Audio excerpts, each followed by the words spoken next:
Nie no kurde, ja bym jeździł tym, żeby odpadły koła, nie?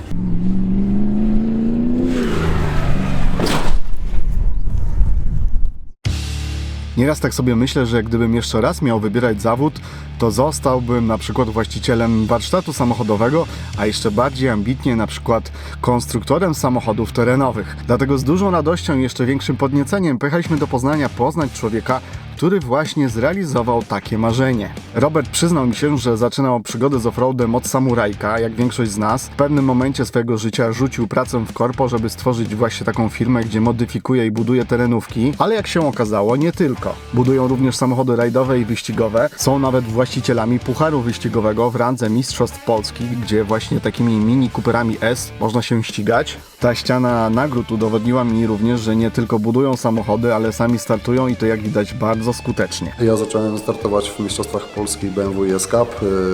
Artur ściga się w dużo wyższej randze w Lamborghini. Wydaje mi się, że nie ma dobrego konstruktora, który sam nie testuje tego, co robi, a poza tym tak naprawdę to jest efekt końcowy, ta największa przyjemność skonstruowania, czyli ściganie się, rywalizowanie i testowanie jednocześnie tego, co robimy. Mają też własny symulator jazdy, który może wygląda jak taki duży gadżet dla graczy komputerowych, a jest to w pełni profesjonalna maszyna. Oczywiście, że jest wielu fajnych ludzi, którzy konstruują ciekawe terenówki, ale to auto jest naprawdę wyjątkowe.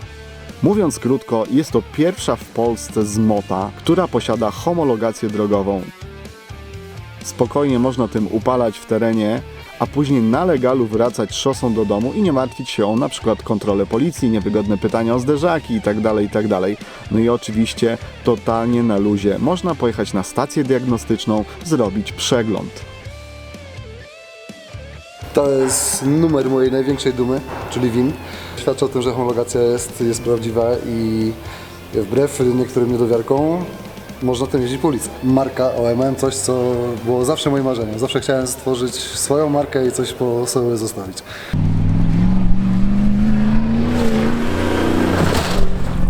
Pomysł z legalizacją ramoklatki powstał praktycznie równolegle z jej powstaniem. Często spotykaliśmy się z tym, że klienci, którzy od nas kupowali te auta, stwierdzali, że bardzo chętnie pojechaliby nim na wakacje albo nawet do miasta. Mocno też zmotywowali nas nasi zagraniczni klienci do tego, żebyśmy wykonali ten ruch, ponieważ tam prawo drogowe jest dużo bardziej restrykcyjne i wiedzieliśmy, że będzie to chyba dobry ruch, jeżeli umożliwimy tym ludziom wyjazd na ulicę. To jest tak naprawdę już sam wyciąg z badań, czyli pozytywne wyniki wszystkich badań, które przeszliśmy. Tutaj można zobaczyć, ile ich było.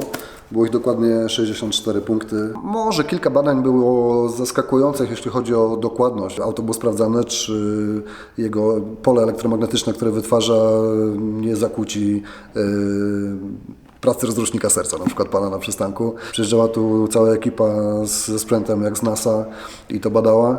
Ale większość badań oczywiście uważam, że była absolutnie uzasadniona. No, jest to pojazd, który się porusza po ulicach między ludźmi i musimy mieć pewność, że nikomu ani w środku w aucie, ani na zewnątrz nie stanie się krzywda.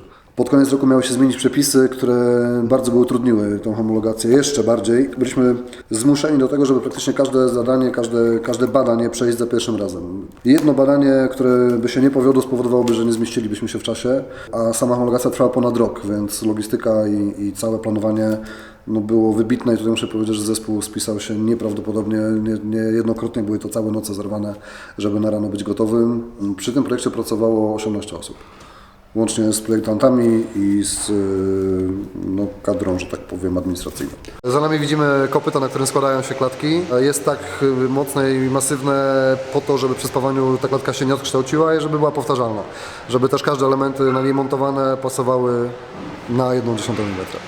Do tej pory szczęśliwie przetrwaliśmy kilka dachowań, kilka nawet w czasie testów i muszę powiedzieć, że klatka jest na tyle sztywna, że chyba tylko raz pękła szyba, a tak nawet przy dachowaniu nie pęka przednia szyba. Konstrukcja spełniła z zapasem 70% wytrzymałość. Gotowa ramoklatka waży niewiele ponad 200 kg razem z mocowaniami, co jak łatwo przeliczyć jest mniej niż chyba sama rama od Patrola. Gotowe auto waży 1540 kg, a więc biorąc pod uwagę mocno uzbrojoną terenówkę, to pewnie koło tony mniej, co robi największą robotę w terenie. Koła chcieliśmy włożyć większe, niestety udało się tylko 37. Na tyle pozwoliła nam homologacja. Ten rozmiar jest wpisany I uwaga, również to, że tyle wystaje poza obrys auta, też jest legalne. Możemy 1/3 szerokości opony wystawić poza szerokość auta. Nic nie poszło łatwo tak naprawdę. Wydawało nam się, że łatwo pójdzie test wibracji, bo taki też musieliśmy przejść. Co ciekawe, robi się go dla kierowcy, który waży 90 kg i dla kierowcy, który waży 60 kg. Są specjalne czujniki zamontowane i w samochodzie, i pod siedzeniem kierowcy. Auto jedzie po specjalnie przygotowanym torze, który generuje wibracje. No i myśleliśmy, że na takim zawieszeniu i na tak dużym profilu opony przejdziemy to dość gładko. I co ciekawe, okazało się, że kierowca, który ważył 60 kg, był na granicy dopuszczalności z tego tytułu, że lekkie ciało było mniej bezwładne i chciało się trząść razem z autem. Z silnikiem też nie chcieliśmy przesadzać, także pozostaliśmy przy 5.2 V8. Tak nie śmiejąc się, rzeczywiście nie jest to jakiś super mocny silnik, ma tylko 212 koni w serii. Można go oczywiście wzmocnić, natomiast przy tej wadze pojazdu i przy momencie tego silnika, jaki ma, frajda z jazdy jest, myślę, że wystarczająca. Postanowiliśmy odejść od jednej marki i zebrać elementy, które będą w naszym odczuciu najlepszym zbiorem części. Całe podwozie i skrzynia biegów to Nissan Patrol. Widzowie Terenwizji doskonale wiedzą, jakie są zalety tych mostów, a jeszcze łączy się z nimi przystępna cena i dostępność. Skrzynia biegów z 3-litrówki, też patrolowej, uznaliśmy, że dobrze zagra z przełożeniami z silnikiem 5.2 i tak się też stało. Normalnie homologowana wersja Xtera jest bardzo ażurowa, a teraz akurat stoimy przy wersji zamkniętej, czyli miejskiej. Wersja tak zwana tuningowa to 30 parę punktów dodatkowych i zaczynając od poważnego, profesjonalnego zawieszenia, po audio, po klimatyzację. ABS jest na standardowym wyposażeniu, był to też warunek homologacji. No i jedno z trudniejszych badań, które musieliśmy przejść. Pech chciał, że akurat dzień badań był wybitnie deszczowy, a jeździliśmy otwartym autem, dodatkowo obciążonym, co ciekawe, pół toną zważników takich z siłowni, bo musieliśmy wygenerować maksymalną masę dopuszczalną auta. No i hamowanie w pełnym deszczu na macie poślizgowej przy 120 na godzinę na 37. No ciekawe, polecam.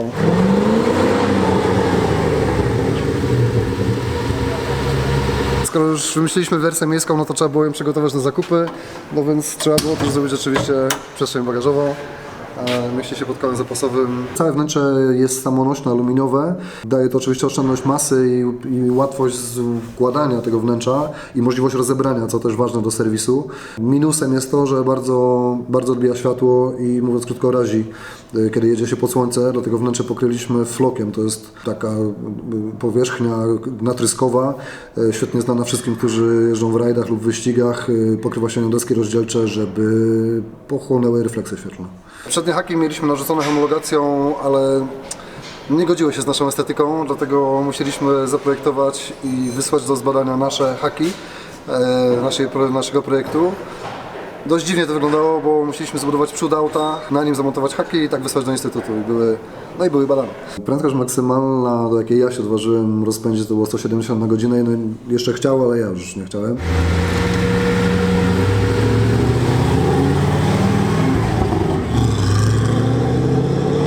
Takim zabawnym momentem, chociaż trochę był śmiech przez łzy, był moment, kiedy pan z Instytutu z Hiszpanii pocieszał nas, że przyjechał on, a nie jego kolega, dlatego że kolega bada krawędzie ostre z zewnątrz pojazdu, przejeżdżając po nim jabłkiem. Jeżeli skórka się przetnie, auto jest odrzucone. A sam później odrzucił nam wnętrze pojazdu, bo przycisk klaksonu wystawał o 2 mm za dużo niż było w przepisie. Homologacja wymogła na nas podwyższenie jakości, nie możemy sobie pozwolić na tak zwane cięcie gumówką. To, co projektuję tutaj na ekranie, od razu przesyłam do drugiej hali na maszynę, która to wycina. Jest to niesamowite ułatwienie przy prototypowaniu, bo prototypowanie to szukanie najlepszego rozwiązania i możliwość wycięcia danego elementu 10 razy pod rząd, aż osiągnie się pożądany efekt, jest nieoceniony. Muszę powiedzieć, że ostatni etap prototypowania to były 3 miesiące i średnia nam wyszła około 18 godzin dziennie pracy. Upór oczywiście, olbrzymi zespół, bo nie sposób to zrobić nawet, nie wiem, w 5 osób, ale chciałbym podkreślić, że jest to wybitnie drogie przedsięwzięcie, jest to obciążenie finansowe niewiarygodne i myślę, że stopa zwrotu niejednego biznesmena bardzo by zniechęciła. do tego przedsięwzięcia i tutaj pomieszanie naszego zapału, chęci zrobienia tego, no i jakieś tam możliwości spowodowało, że to się udało. Natomiast jako przedsięwzięcie stricte biznesowe nie nazwałbym tego najlepszym biznesem na świecie, tak, zważywszy ile musimy sprzedać egzemplarzy, żeby zwróciła się sama homologacja. Cena to 149 000 netto w wersji podstawowej, tyle że trzeba podkreślić, że w wersji podstawowej znajdują się trepadory 37, coilovery. Każdy, kto próbował budować auto od podstaw albo nawet modyfikować auto terenowe, wie, że to jest kwota, do której dość łatwo się zbliżyć, chcąc naprawdę mocno zmotać samochód. Moim spostrzeżeniem takim fajnym i przyjemnym jest to, że ludzie, którzy jeżdżą w terenie, są zaskoczeni łatwością, z jaką on pokonuje przeszkody. Jak jest sprawne i jak wiele potrafi przejechać, nawet bez włączenia reduktora.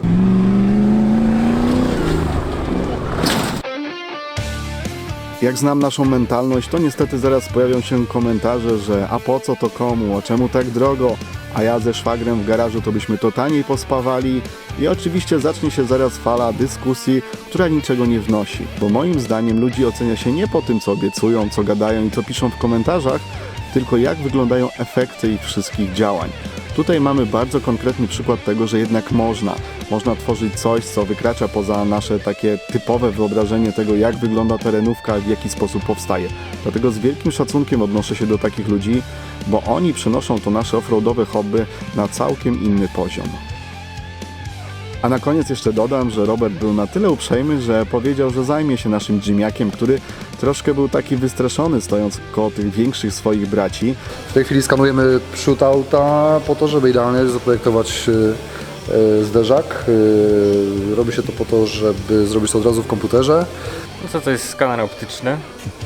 W sumie możemy tym zeskanować dosłownie wszystko, co chcemy.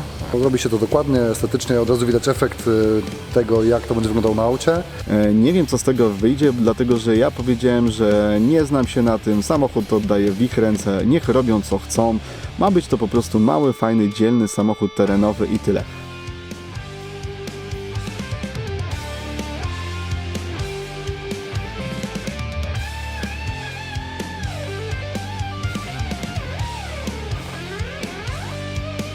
Da się założyć gaz?